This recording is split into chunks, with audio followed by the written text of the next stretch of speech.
전미예수님 반갑습니다. 오늘 41번째 시간이네요. 저와 함께 우리 신앙생활 해 나가는데 그 삶 안에서 우리 인생에서 목숨을 잃으면 영원한 생명을 잃고 이제 천국과 지옥이 예수님이 분명히 있다고 말씀을 하시죠. 지옥 가면 어떻게 하겠어요. 그래서 좀 어렵지만 그래도 우리가 어떤 마음 가지고 살아야 천국에 이를 수 있는지에 대해서 조금은 막연하지만 그래도 일상적인 질문으로 또 오늘 41번째 시간에는 어떻게 하면 지치지 않고 살아갈 수 있는가, 이런 주제로 함께 해보도록 하겠습니다. 그러면 이거는 그냥 지치지 않는 법, 세상 살아가면서 연예인들도 사실 돈 많이 벌고, 인기도 많고, 또 맛있는 것도 많이 먹고, 또 좋은 데도 많이 다닐 수 있고, 하고 싶은 거 다 하지만 사실 공황장애나 불안장애나 또 여러 가지 이유로 또 안 좋은 것에 손을 대거나 또 잘못을 저지르거나 혹은 더 큰 욕심을 내기 위해서 범죄를 저지르거나 심지어는 더 이상은 못 살겠다라고 스스로 또 목숨을 끊는 경우도 종종 있죠. 그게 이제 그들만의 이야기가 아니라 우리 자신들도 세상 살아가면서 좀 지치고 휴가 갔다 왔는데 더 지치는 경우가 있어요.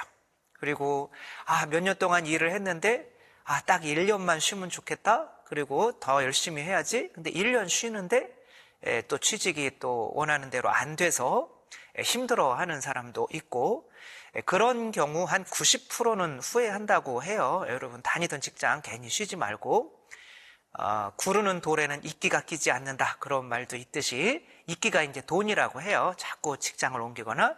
근데 그런 거는 피곤하고 지쳐서 그렇죠. 근데 신기하게 하루 종일 주일에 잠만 잤는데도 월요일 날 또 피곤한 경우가 있죠. 이제 그런 것을 통해서 우리가 신앙이 그렇게 지쳐가는 삶에 어떠한 도움이 될 것인지를 함께 이제 생각해 보도록 하겠습니다.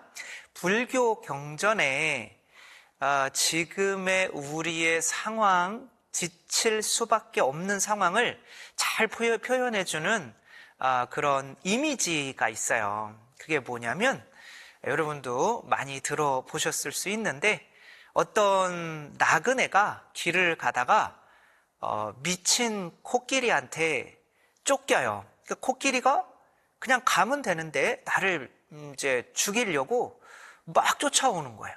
코끼리를 이길 수는 없잖아요. 그래서 이 사람이 이 칡넝쿨을 잡고 우물 속으로 들어갑니다. 이제 코끼리가 우물 속에는 못 들어오니까. 그 우물은 이제 말라 있어요.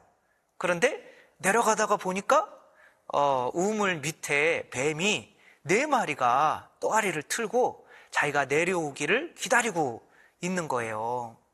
그거 얼마나 겁나겠어요.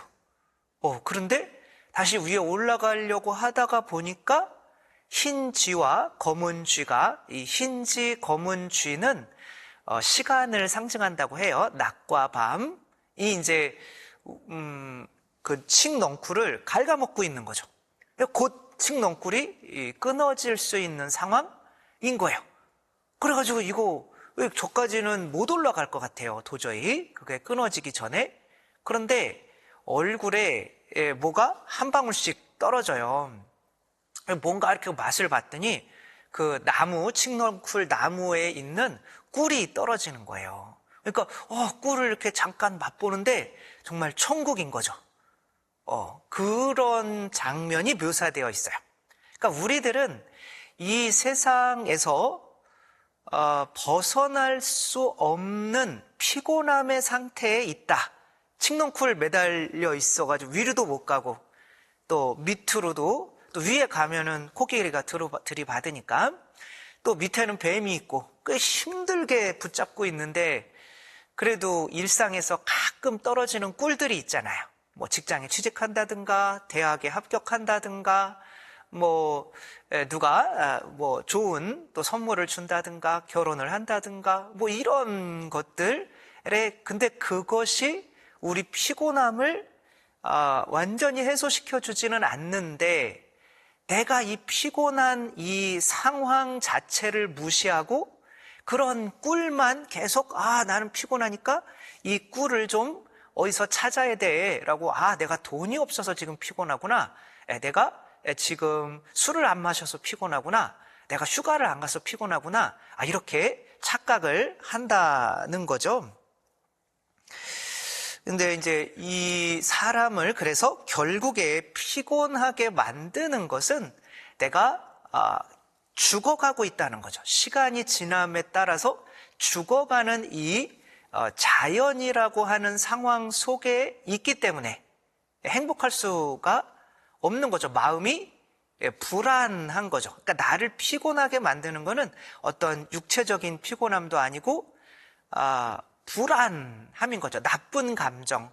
내가 아무리 직장에서 이렇게 일을 하더라도 이제 오너는, 그 직장의 주인은 피곤하지 않아요.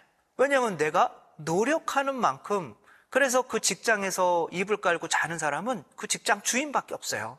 그러니까 내가 일하는 만큼 들어오니까. 그러니까 근데 이제 그렇게 일을 강요하는 사람과 함께 일하고 있는 사람들은 너무 피곤하죠. 내가 일해봐야 돈은 똑같이 들어오는 건데 막 야근을 해도 돈도 안 주고 막 이렇게 되면은 피곤한 거죠. 그러니까 결국 피곤한 게 일을 많이 해서가 아니라 감정, 나쁜 감정이 일기 때문에 피곤하다는 거를 알아야 되는 거죠. 그래서 우리는 기본적으로 이 자연이라고 하는 소멸의 세상에서 살아가고 있기 때문에 피곤을 벗어날 수는 없다. 요거를 알아야 되는 거죠. 이 자연 안에서는 이 건물도, 저희가 지금 성당인데 이 건물도 시간 지나면 더 견고하게 될까요? 아니면은 점점점 누수가 생기고 허물어질까요? 허물어지죠. 그게 그게 연력학 제2법칙이라고 해요.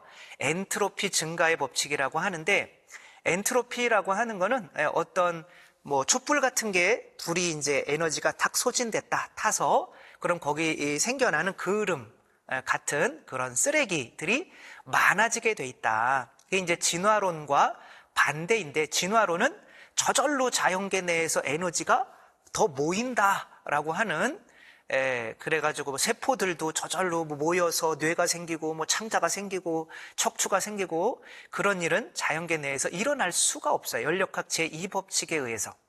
연력학 제2법칙은 있는 거, 눈이 있었어요, 이미. 근데 그게 깜깜한 어두운 동굴과 같은 곳으로 가면 눈이 이제 사라져요.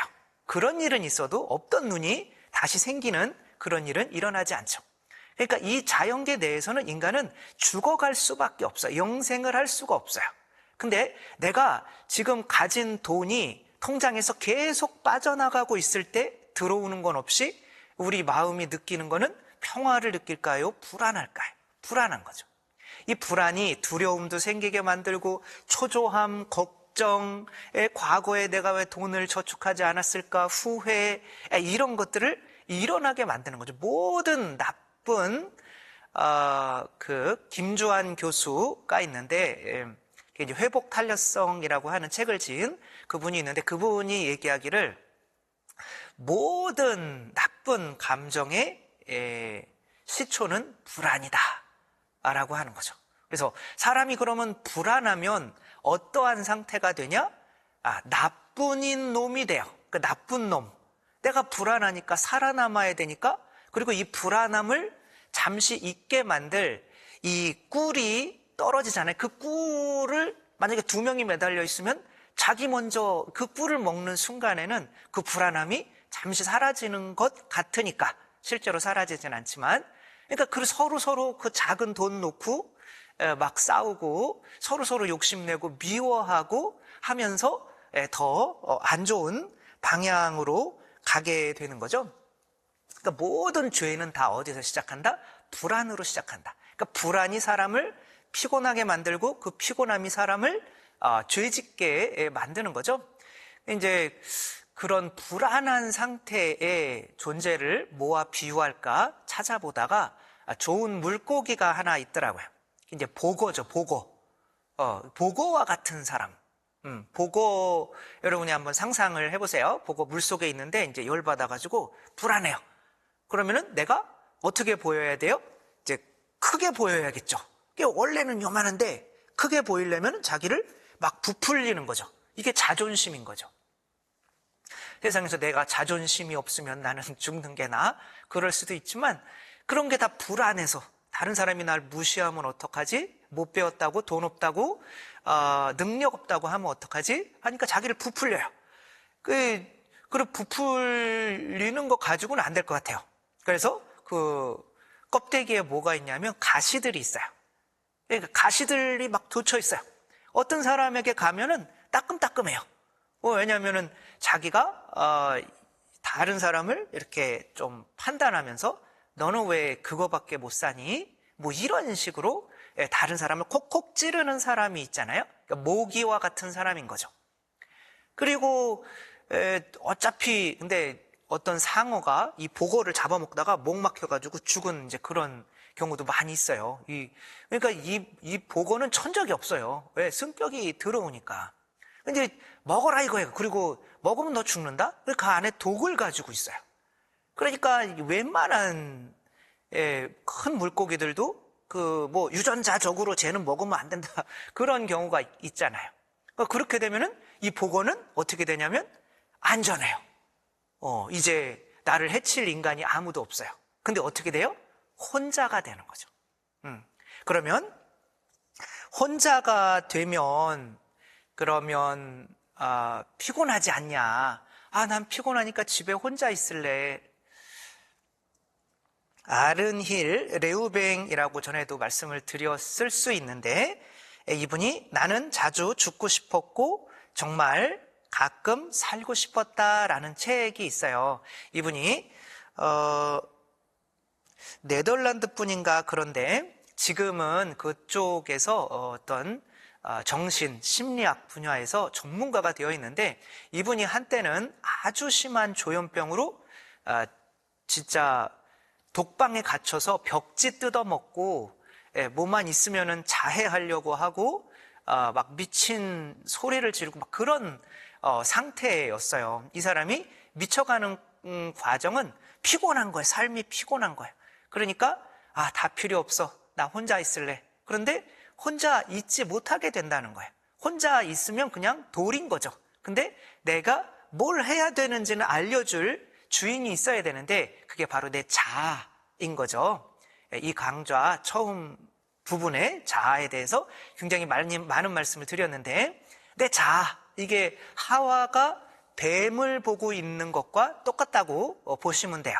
그렇게 뱀을 누군가는 나에게 어떤 욕구를 줘야 되거든요.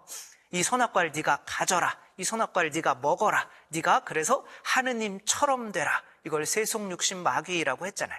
이제 거기에 사로잡히게 되는 거예요. 혼자 있는다고 편안하지 않아요. 뱀에 사로잡힐 수밖에 없어요. 그러니까 얘가 내가 너의 선장이 되어줄게. 너 이 숙제 한번 잘해봐라. 근데 내가 새벽 4시까지 별것도 아닌 숙제를 했는데도 더 잘해야 돼, 더 잘해야 돼. 완벽주의가 너무 심해지고 학교에 가가지고는 이거 한 문제 왜 틀렸어? 그러며 이 바보 같은 놈. 그러니까 혼자 머리 막 때리고 있고 그렇게 미쳐가고 있는 거예요. 그러니까 이 세상에서 피곤하지 않으려면 이 세상에 있어도 안 되고 그렇다고 혼자 있어도 안 돼요. 혼자 있도록 인간이 창조되지 않았어요. 하느님은 인간을 창조하시되 남자와 여자로 창조하셨다고 그래요. 이것은 당신 모습대로 하느님께서 성부, 성자, 성령 혼자가 아니잖아요. 알라신, 알라는 한 분이시다. 우린 이런 게 아니잖아요. 하느님은 사랑이신데 사랑은 혼자 할 수 없기 때문에 하느님이 삼위일체이신 거죠. 일체는 한 몸이 된다는 거죠. 부부가 결혼해서 한 몸이 되는 것처럼 그렇게 인간은 관계 맺는 동물, 사회적 동물로 된 거죠. 근데 문제는 혼자 있는 것도 고통스럽지만 관계를 맺으려고 하다가 보면 더 고통스러워요. 그렇지만 관계를 맺지 않으면 내 자아의 뱀에 사로잡힐 수밖에 없다는 거죠. 그럼 여러분들은 지금 무슨 생각을 해요? 그럼 어쩌란 말이냐, 그런 생각을 할 수 있잖아요. 그거는 잠시 뒤에 한번 말씀을 드리고, 그러니까 이제 뭐 단세포 동물이나 뭐 얘네들은 뭐 박테리아나 히드라, 플라나리아 뭐 이런 동물들은 거의 영생을 합니다. 플라나리아 같은 경우는 플라나리아 요매 뭐 눈에 보이지도 않는데 10개로 이렇게 자르잖아요. 그러면 10마리가 생겨요. 걔네들은 영생하는 족속들이에요. 그리고 뭐 히드라 같은 경우도 이렇게 뭐 말미잘처럼 이렇게 나온 히드라 같은 경우도 그냥 걔네들도 무성생식을 해요. 걔네 세포가 다 줄기세포이기 때문에 계속 세포가 나오는데 그 세포가 다른 생명체를 만들어내는 거죠. 그러니까 걔네들은 영생한다고 볼 수가 있어요. 근데 히드라가 또 유성생식을 할 때가 있어요. 남자, 여자. 근데 그러면 걔네들이 빨리 죽어요.